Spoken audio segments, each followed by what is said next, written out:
नीलम दिशा हमर नमस्कार दर्शक लोकन एहि चैनल के सब्सक्राइब करबा के लेल लाल बटन का दबाव आ तकर बाद घंटी पर क्लिक क के नव नव मैथिली गीतक आनंद उठाओ।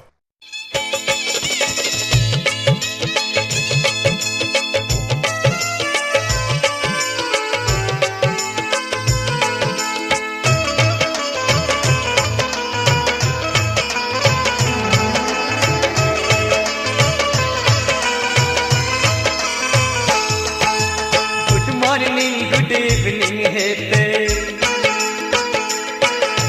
गुड मॉर्निंग गुड इवनिंग हेते करबै हरदम बात कन्या अंगना में ने छै ससुर ने करतै लात हाथे में रखतै हमारे दिल जनिया हाथे में रखतै हमारे दिल जनिया करबै हम तो मीता मोबाइल वाली कन्या करबै हम तो मीता मोबाइल वाली कन्या।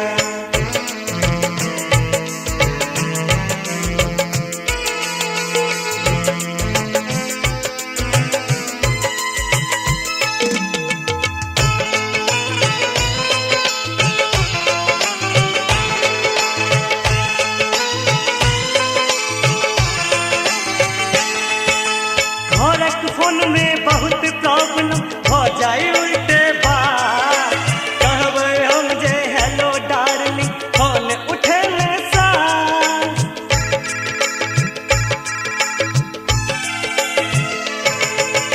घरक फोन में बहुत प्रॉब्लम हो जाए उल्टे बात कहबै हम जे हेलो डार्लिंग फोन उठे में साथ ही करते बाजत बुढ़िया करते बाजत बुढ़िया नहीं छन ओझा मुनिया ही करते बाजत बुढ़िया नहीं छन ओझा मुनिया ते हम करबै मीता मोबाइल वाली कन्या ते हम करबै मीता मोबाइल वाली कन्या।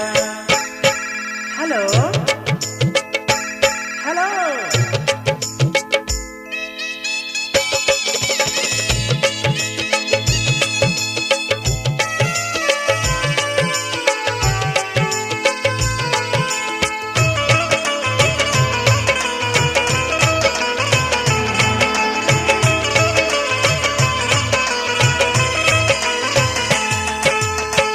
सासुर क्यों जाने पावे होने का के आशा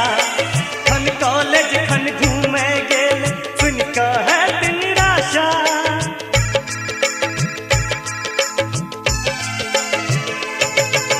नित सासुर क्यों जाने पावे होने का के आशा खन कॉलेज खन घूमे गेल सुन का है निराशा रात के जखने जखने फोन करब फिर जागत बूढ़ पुरनिया रात के जखने फोन करब फिर जागत बूढ़ पुरनिया ते हम करबै मीता मोबाइल वाली कन्या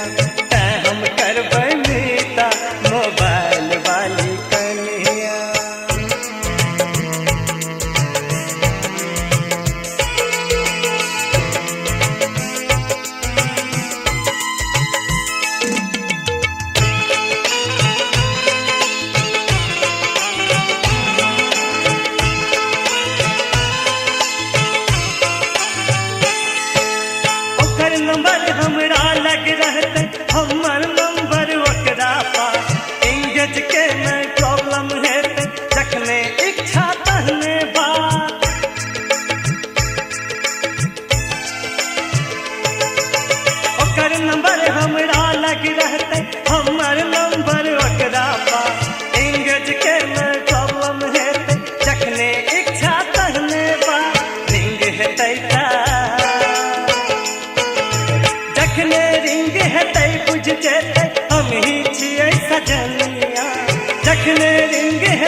सजनिया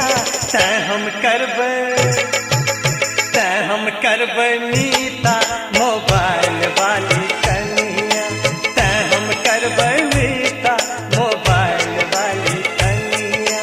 गुड मॉर्निंग गुड इवनिंग हेते,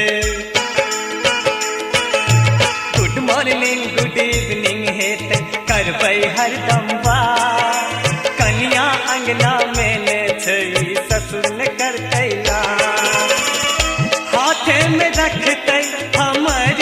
दिल जनिया, हाथे में रखतै हमर दिल जनिया। करबै हम त मीता मोबाइल वाली कनिया, करबै हम त